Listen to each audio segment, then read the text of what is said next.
السلام علیکم ورحمۃ اللہ وبرکاتہ نحمده ونصلی علی رسولہ الکریم اما بعد۔ آج کا سبق سن لیجئے۔ آج کے سبق کی سرخی ہے نماز سے دوستی کیجئے، پارٹ نمبر 17۔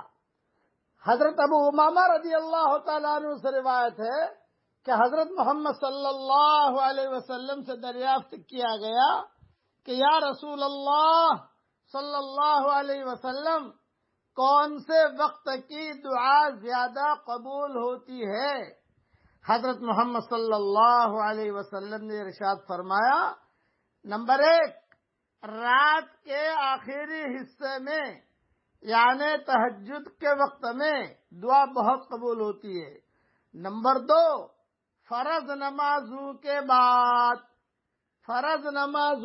بعد دعا بہت قبول ہوتی ہے۔ یہ حدیث ترمذی میں ہے، لیکن مجھے کہتے ہوئے شرم آتی ہے، اور بہت شرم آتی ہے کہ فرض نمازوں کے بعد اللہ دعا قبول کرتے ہیں۔ یہ تو صحیح حدیثوں میں ہے، شرم کس بات پر آتی ہے؟ سلام جہاں پھیرا، السلام علیکم ورحمۃ اللہ، السلام علیکم ورحمۃ اللہ۔ تو آج کل عام طور پر لوگوں کی عادت یہ ہے، اپنے موبائل اٹھا کر دیکھتے ہیں گویا کہ آسمان سے کوئی وحی آئی ہو۔ ارے وہ دعا کی قبولیت کا وقت ہے، اور موبائل اٹھا کر دیکھیں گے کوئی میسج تو نہیں آیا۔ اگر کوئی میسج ہے ابھی دعا بھی مانگیں گے نہیں اور سن لیں گے، اور اگر جو کوئی لکھنے والا میسج ہے تو بیٹھے بیٹھے جواب بھی دے دیں گے۔ یہ نماز کی بے ادبی ہے، نماز کا اکرام نہیں ہے۔ نماز کو نماز کے طریقے پر آدمی پڑھے۔ کتنی زیادہ فضیلت ہے کہ فرض نمازوں کے بعد اللہ تعالیٰ دعائیں قبول کرتا ہے۔ اس لیے صحابہ کا معمول تھا، کبھی بھی کوئی کام اٹکتا تو فرض نمازوں کا انتظار کرتے کہ چلو فرض نماز پڑھیں گے، اس کے بعد اللہ تعالیٰ کو منائیں گے، اللہ تعالیٰ سے بات کریں گے۔ اس لیے اہتمام کے ساتھ اچھی طریقے سے نماز پڑھیے، اور نماز پڑھنے کے بعد فوراً جو ہے دعا مانگیے، تسبیح فاطمہ پڑھیے۔ مائیں بہنیں بھی جہاں سلام پھیرے گی سلام پھیرے، اور فوراً جو ہے بھاگے گی، کہاں کہ چولہے کی طرف جا رہی ہے کہ وہاں جا، نہیں، نماز کے ٹھیک سے پڑھیے۔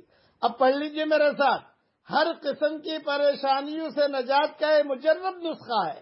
پڑھیے میرے ساتھ، حسبنا اللہ ونعم الوکیل، حسبنا اللہ ونعم الوکیل۔ علماء نے لکھا ہے اول آخر 11 مرتبہ درود شریف پڑھیے، پھر 1000 مرتبہ اس دعا کو پڑھیے، حسبنا اللہ ونعم الوکیل، حسبنا اللہ ونعم الوکیل۔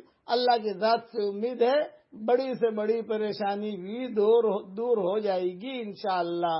یہ نسخہ جو میں نے بتایا ہے یہ علماء کا بتایا ہوا ہے، حدیث شریف میں یہ عدد نہیں ہے، لیکن علماء کے تجربے ہوتے ہیں۔